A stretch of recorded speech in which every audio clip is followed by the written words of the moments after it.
जय हिंद बच्चों, स्वागत है आप सभी का पटेल सर मैथ्स के इस यूट्यूब प्लेटफॉर्म पे। आज हम सभी क्लास 9th सीबीएसई का बहुत ही बेहतरीन चैप्टर, जिस चैप्टर का नाम सर्कल है, उसकी हम शुरुआत करने जा रहे हैं। बहुत बेसिक से हम पढ़ेंगे कि सर्कल होता क्या है, सर्कल के अंदर रेडियस, डायमीटर, कॉर्ड, इसके बारे में हम बात करेंगे। फिर उसके बाद क्लास 9th में जो आपके थ्योरम्स दिए हुए हैं, उन थ्योरम्स के बारे में हम पढ़ेंगे। उनका स्टेटमेंट हम समझेंगे कि स्टेटमेंट कह क्या रहा है, उसकी प्रूविंग हम समझेंगे कि उसको हम प्रूव कैसे करते हैं। ठीक है, तो मज़ा आने वाला है आप सभी को, बने रहिएगा पटेल सर मैथ्स के साथ। तो आइए शुरू करते हैं सर्कल से। ठीक, गणित मंजरी में जैसा कि आप सभी को पता है कि क्लास 9th की बुक इस साल चेंज हुई है, तो इस बुक में सर्कल चैप्टर का जो नाम है उसको भी चेंज किया गया है। हालांकि सारे चैप्टर्स के नाम को चेंज किए गए हैं, पजल के अनुसार नाम को रखा गया है। जैसा कि आप देख सकते हैं, मैंने यहाँ पे चैप्टर का नेम लिखा है I am up and down and round and round. इसको देख के आपको कोई गाना याद आ रहा होगा। ठीक है, तो इसको अब अगर मैं बात बोलूँ I am up and round, ये है क्या? तो ये होता है सर्कल। ठीक है, ठीक, तो सर्कल हम पढ़ने जा रहे हैं। सबसे पहले बात आती है कि सर्कल होता क्या है। तो देखिए, मैंने यहाँ पे लिखा है a circle is set of all points on the plane that are equidistance from a given point on that plane. किसी भी एक प्लेन पे अगर हम सेट ऑफ पॉइंट्स ले रहे हैं, जैसे मान के चलिए ये यहाँ पे व्हाइट बोर्ड मैं दिखाया हूँ, तो ये व्हाइट बोर्ड जहाँ पे हम लिख रहे हैं, ये व्हाइट बोर्ड है। ये व्हाइट बोर्ड क्या है? एक प्रकार का प्लेन है, 2 डायमेंशनल प्लेन है, हम मान के चलते हैं। तो अगर मैं कोई एक फिक्स पॉइंट ले रहा हूँ, जैसे मान के चलिए मैंने एक यहाँ पे पॉइंट लिया और कई सारे पॉइंट्स का सेट ले रहा हूँ मैं, और कुछ इस प्रकार से कई सारे पॉइंट्स का मैं सेट ले रहा हूँ कि ये जो मैंने फिक्स पॉइंट किया है, फिक्स पॉइंट जो मैंने लिया है, इस पॉइंट से ये सारे पॉइंट्स, इन सारे पॉइंट्स का जो डिस्टेंस है वो क्या होना चाहिए? इक्वल होना चाहिए। ये क्या होना चाहिए? इक्वल होना चाहिए। तो देखिए, हर एक पॉइंट का डिस्टेंस इस सेंटर से क्या होगा? इक्वल होगा। ठीक है, तो ये जो फिगर बन रहा है इस प्लेन पे, यही होता है सर्कल। ठीक है, तो अब हम समझ चुके हैं कि सर्कल होता क्या है। ठीक है, तो अब देखिए, अगर मैं इस फिगर को दोबारा बनाऊं, ठीक है, इस फिगर को अगर मैं दोबारा से बनाऊं तो मैं एक थोड़ा सा बढ़िया फिगर बनाता हूं सर्कल का। जैसे मान के चलिए मैंने एक सर्कल यहाँ बनाया और सर्कल का ये यहाँ पे मैंने एक सेंटर बनाया। इस सेंटर का मैं नाम दे दे रहा हूँ O।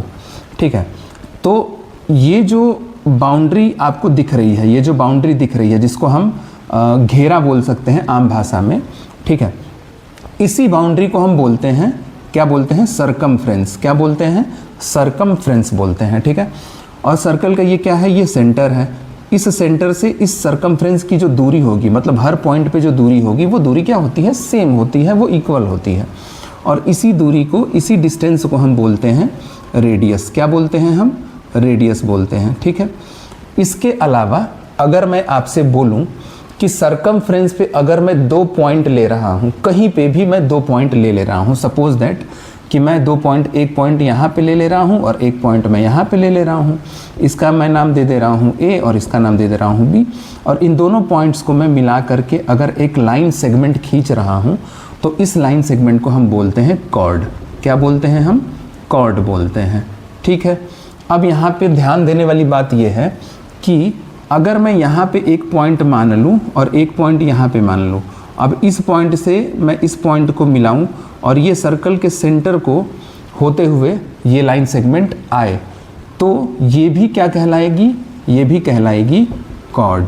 लेकिन ये जो कॉर्ड होगा, ये जो कॉर्ड होगा, इस कॉर्ड का नाम, अगर मैं मान के चल रहा हूँ कि ये पॉइंट P है और ये पॉइंट Q है, तो इस कॉर्ड का नाम होगा डायमीटर। इस कॉर्ड को क्या बोलेंगे हम? डायमीटर बोलेंगे, और इसको हम स्मॉल d से रिप्रेजेंट करते हैं। ठीक है, इसको क्या बोलेंगे हम? डायमीटर बोलेंगे। तो यहाँ पे एक बात आपको ये भी सीखने को मिला कि किसी भी सर्कल के अंदर जो सबसे ज़्यादा लॉन्गेस्ट, सबसे बड़ी जो कॉर्ड होती है, सबसे लॉन्गेस्ट जो कॉर्ड होती है, वो कॉर्ड कौन सी होती है? वो डायमीटर होती है। अगर आप ध्यान से देखेंगे तो आपको एक और बात पता चलेगा कि यहाँ से अगर मैं इस सर्कमफ्रेंस को मिलाऊं तो एक और रेडियस मिलेगा हमको, और यहाँ से यहाँ भी एक और रेडियस मिलेगा। तो अगर मैं PQ बोल रहा हूँ, PQ किसको मैं बोल रहा हूँ? PQ मैं डायमीटर को बोल रहा हूँ, तो जो डायमीटर होगा वो R प्लस R हो जाएगा, यानी कि डायमीटर की वैल्यू हो जाएगी 2 × R। ये आपको एकदम बेसिक नॉलेज यहाँ पे बताया जा रहा है। ये सब चीज़ें आपको पहले से पता होंगी। ठीक है, अभी क्लास 9th का जो भी चीज़ है वो अभी स्टार्ट नहीं हुआ है। अब हम स्टार्ट करने वाले हैं जो आपके क्लास 9th में दिया हुआ है, ठीक है। तो देखिए, सबसे पहली चीज़ अगर मैं आपसे बोलूं कि हमको पढ़ना क्या है, हमको थ्योरम फर्स्ट से स्टार्ट करना है क्लास 9th में जो सर्कल चैप्टर है उसको, ठीक। थ्योरम फर्स्ट कहता क्या है, ठीक है। तो देखिए ध्यान से, पहली चीज़ मैं यहाँ पे लिख रहा हूँ थ्योरम फर्स्ट। ये अब क्लास 9th का जो है मेन टॉपिक स्टार्ट करने हम जा रहे हैं। थ्योरम फर्स्ट क्या कहता है? थ्योरम फर्स्ट कहता है देयर इज यूनिक सर्कल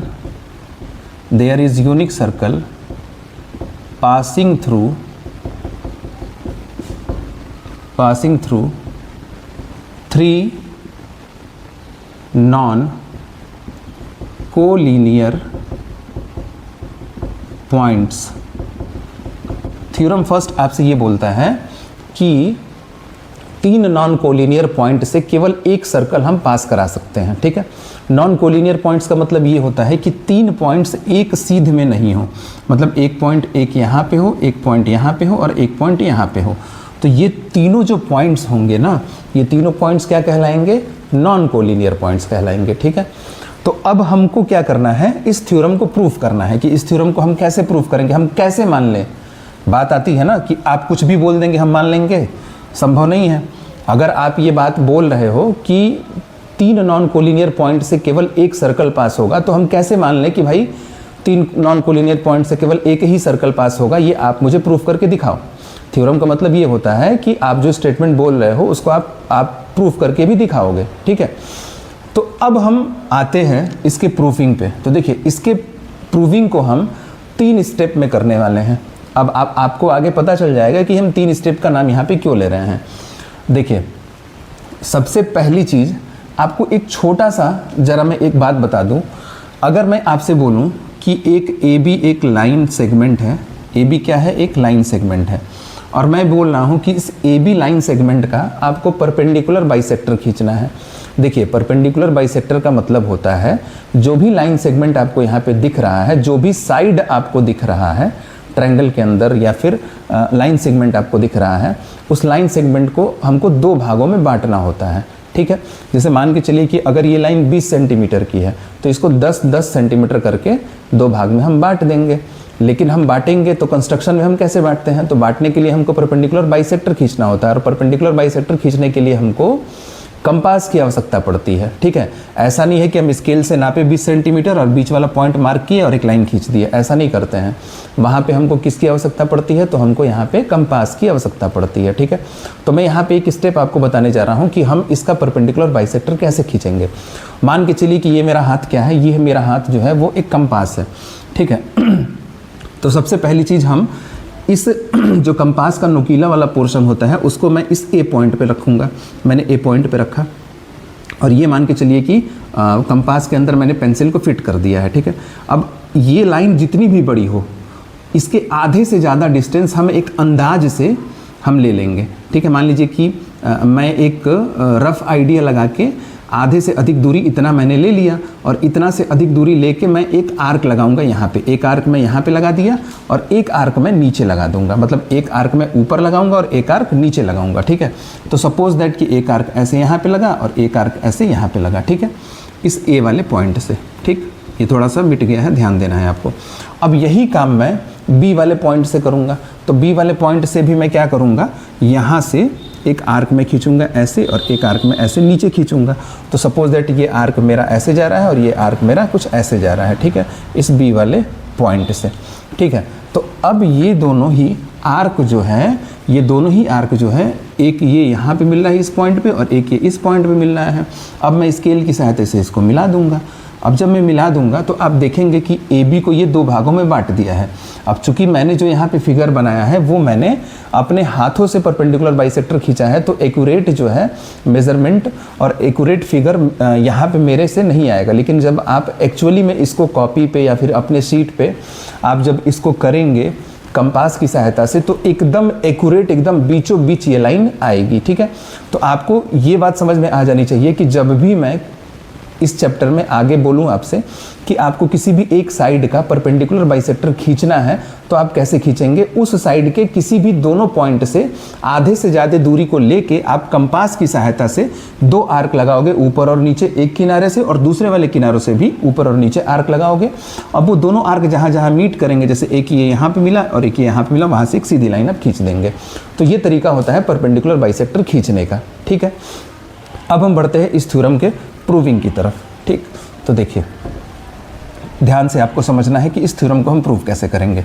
देखिए पहला केस मैं आपको ये बता रहा हूँ। देखिए पहला केस मैं आपको ये बता रहा हूँ कि मैंने 3 पॉइंट ऐसे लिए, जैसे मान के चलिए कि मैंने एक पॉइंट यहाँ पे ले लिया, ठीक है, और एक पॉइंट मैंने यहाँ पे ले लिया और एक पॉइंट मैंने यहाँ पे ले लिया। ठीक है, ये 3 पॉइंट हो गए।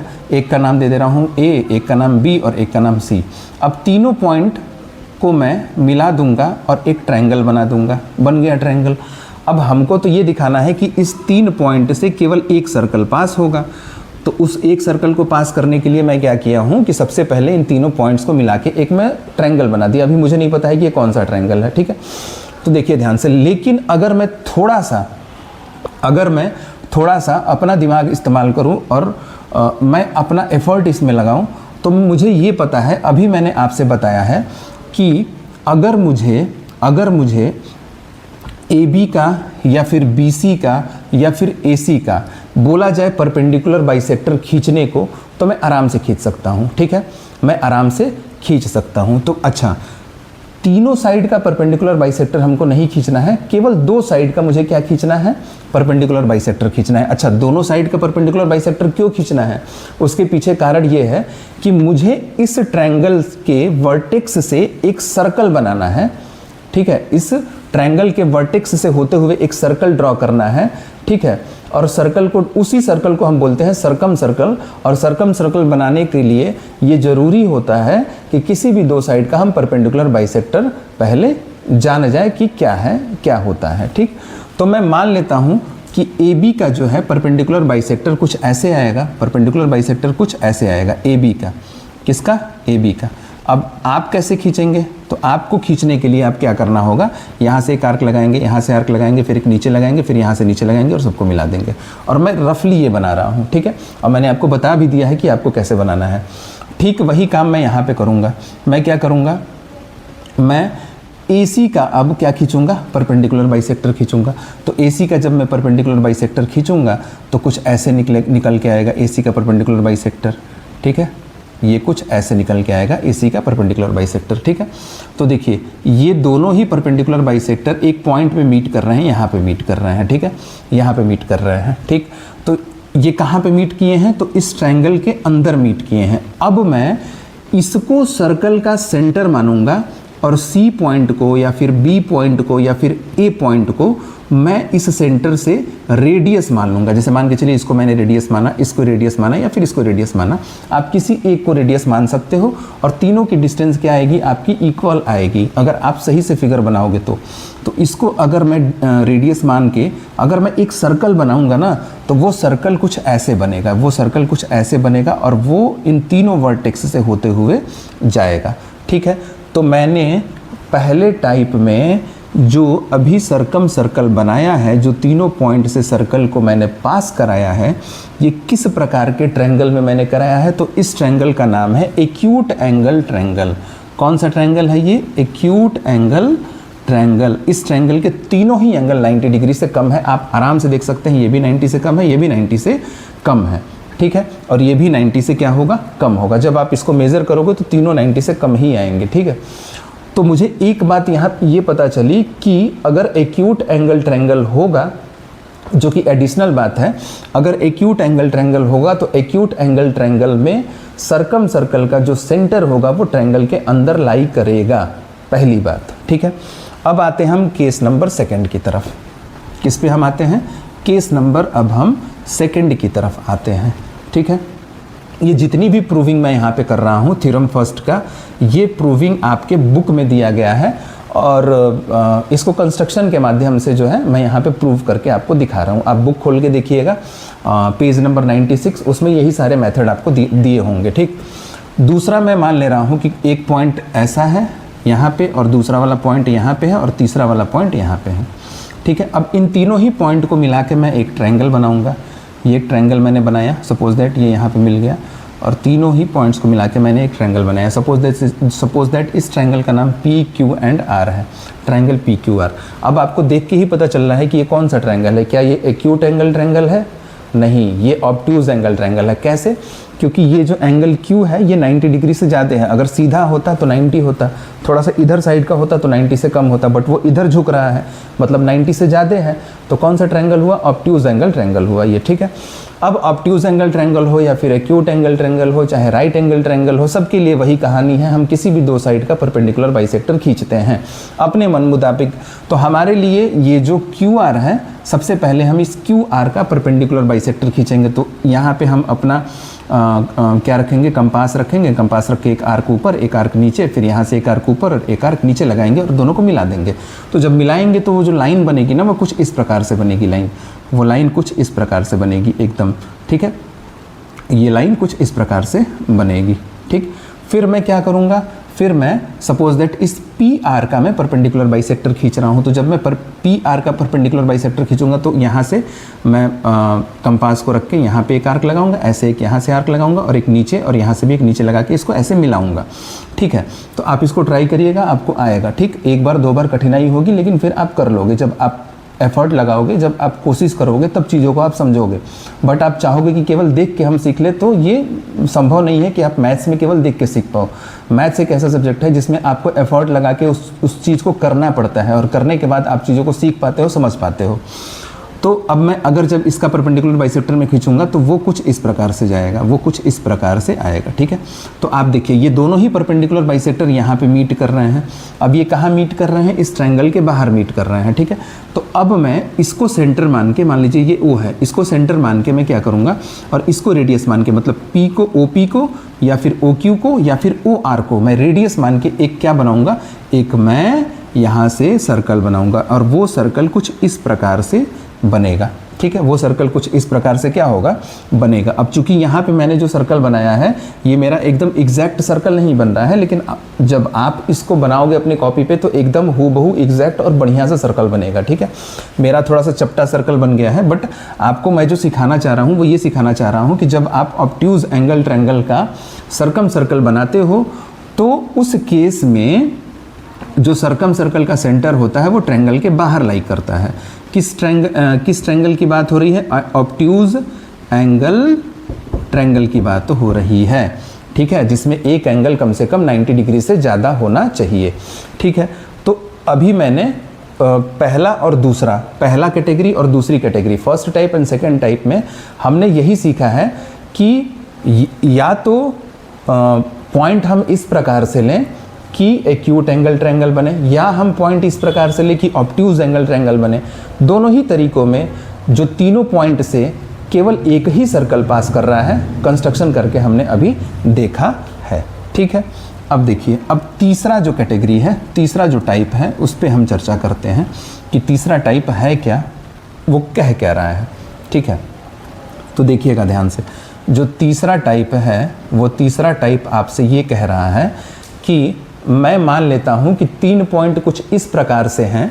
मान लिया कि मैं एक पहला पॉइंट ये यहाँ पे है, दूसरा पॉइंट यहाँ पे है और तीसरा पॉइंट यहाँ पे है। अब इन तीनों ही पॉइंट को मैं मिला के एक क्या बनाऊँगा? एक मैं ट्रायंगल बनाऊँगा। मैं यहाँ पे एक ट्रायंगल बना दिया। ठीक है, इस ट्रायंगल का नाम मैं दे दे रहा हूँ AB एंड C। अब ये कौन सा ट्रायंगल है आपको देख के ही मालूम चल जाएगा, ये राइट एंगल ट्रायंगल है, क्योंकि एक एंगल इसमें 90 डिग्री का बन रहा है।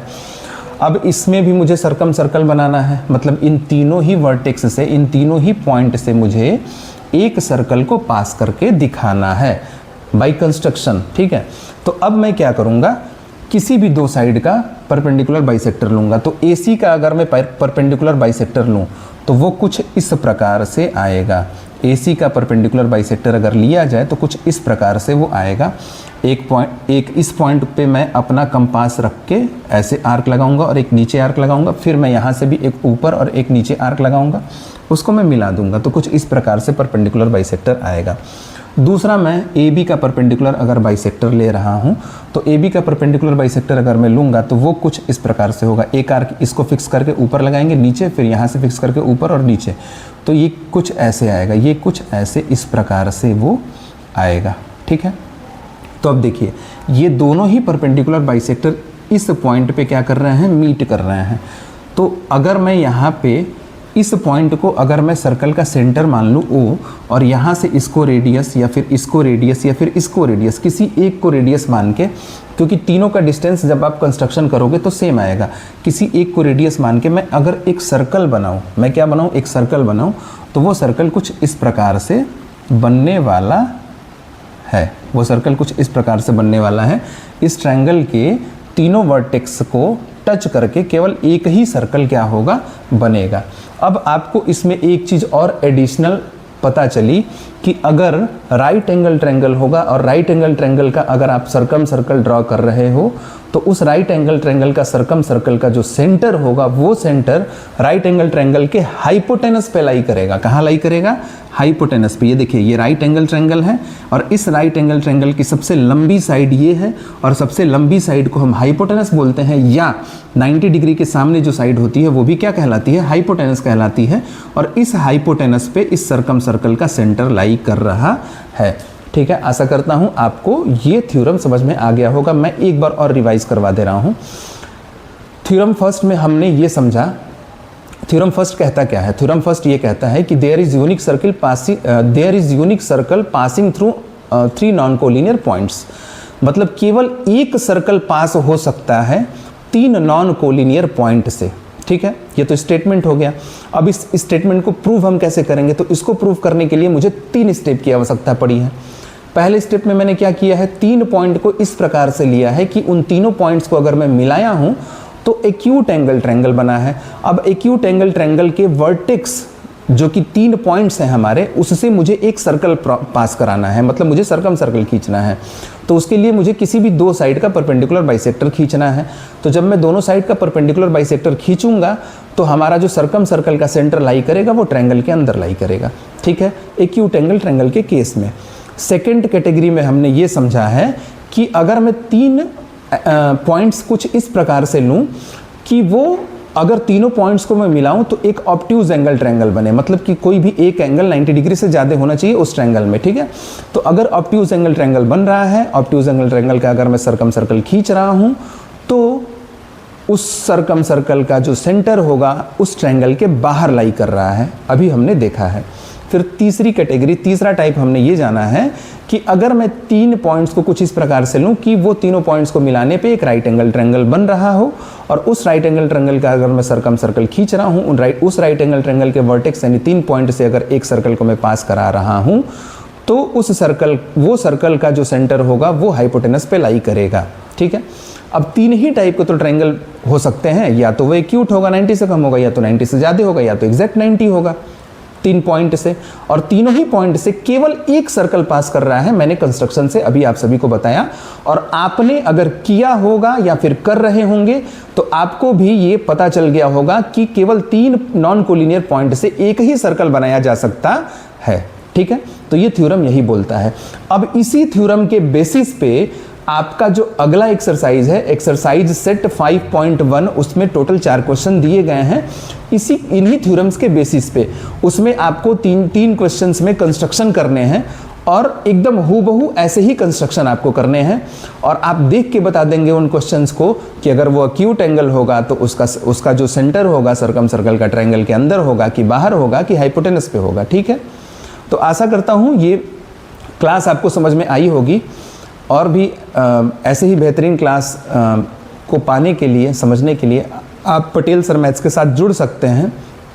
वीडियो हो सकता है 2-4-5 दिन बाद आए आपके पास, या फिर कुछ डिले हो सकता है, बट जो ज़रूरी टॉपिक्स हैं क्लास 9th और क्लास 10th के आपको इस चैनल पे प्रदान किए जाएंगे, और आगे जैसे जैसे योजना बनती है वैसे वैसे आगे के क्लासेस के लिए भी क्लासेस उपलब्ध कराई जाएंगी। ठीक है, तो आज के लिए बस इतना ही। वीडियो पसंद आया हो तो लाइक करिए, दोस्तों तक शेयर करिए, चैनल को सब्सक्राइब करिए और पढ़ाई लिखाई करते रहिए। धन्यवाद।